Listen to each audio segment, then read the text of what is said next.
Selamat pagi anak ibu. Ya, ibu harapkan kamu semuanya dalam keadaan baik dan tetap semangat untuk belajar ya. Pada pagi hari ini kita akan belajar tentang satu tema tentang keteraturan sosial. Jadi kalau dibilang keteraturan sosial itu adalah suatu tindakan yang terjadi dengan suatu usaha. Nah, maka bisa keteraturan. Jadi keteraturan sosial itu kita butuhkan untuk menjaga suatu keharmonisan atau kita bisa hidup bersama.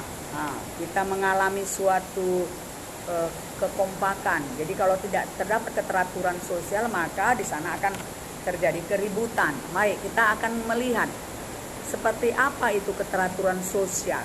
Itu adalah hubungan yang selaras dan sesuai antara interaksi sosial, nilai sosial, dan norma. Berarti kalau kalau di dalam masyarakat itu ada suatu keteraturan sosial, di sana interaksinya itu berjalan secara dinamis ya. Nah, di sana ada suatu keselarasan untuk mendapatkan suatu hubungan timbal balik yang baik. Ya, kita akan melihat ada 4 tahapan untuk terjadinya suatu keteraturan sosial. Yang pertama disebut dengan tertib sosial. Suatu masyarakat dikatakan sudah mencapai kondisi tertib apabila terdapat keselarasan antara tindakan anggota masyarakat dan nilai serta norma yang berlaku di dalam masyarakat. Jadi kondisi kehidupan masyarakat yang aman, dinamis, dan teratur ditandai dengan setiap individu bertindak sesuai dengan hak dan kewajibannya. Dia tahu seperti apa keadaannya. Jadi contohnya seperti jalan raya.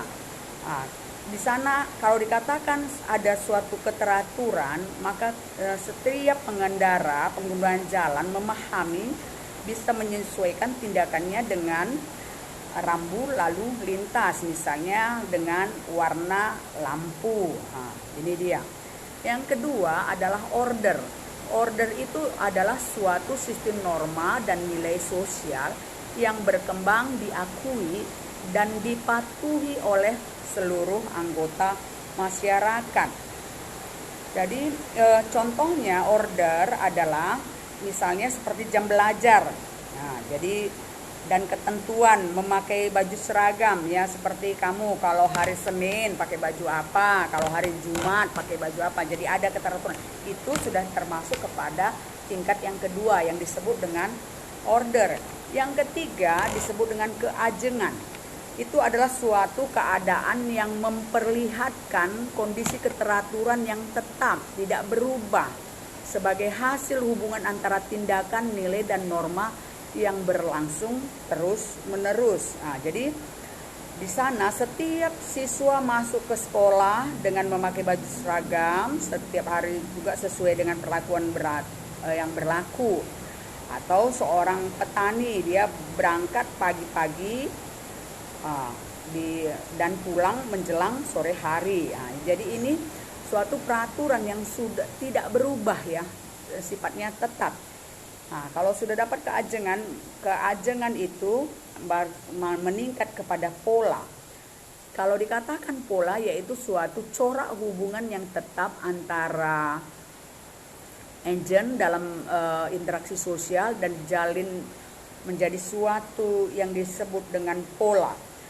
Jadi misalnya pola penggunaan waktu luang di kalangan masyarakat kelas atas, mereka itu akan belanja ke butik, melakukan perawatan tubuh, pergi ke salon, kan begitu, melakukan olahraga yang main golf. Ini dia polanya. Itu sudah menjadi suatu kelangsungan yang tetap yang dilakukan kelompok-kelompok tertentu. Biasanya kalau seperti di Indonesia kita melihat kalau di dalam pola itu kalau ada suatu masalah kita lakukan dengan cara musyawarah.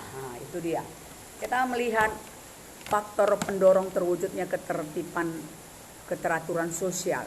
Yang pertama, adanya nilai dan norma sosial di dalam struktur sosial. Jadi ada suatu aturan yang dipatuhi dan diakui oleh secara umum. Dilaksanakan proses sosialisasi ya, diberitahukan, diumumkan, diajarin. Jadi individu atau kelompok wajib melanjutkan dan memenuhi perannya sebagai secara berkelanjutan ya. Jadi setiap individu memiliki status dan peran yang berbeda-beda.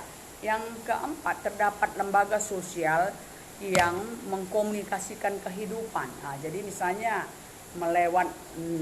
lewat siaran televisi atau medsos itu digambarkan suatu bagaimana untuk mendapatkan keteraturan ya. Seperti baru-baru ini kan kamu mendapat arahan sosialisasi dari Dinas Pendidikan, jangan ikut berdemo.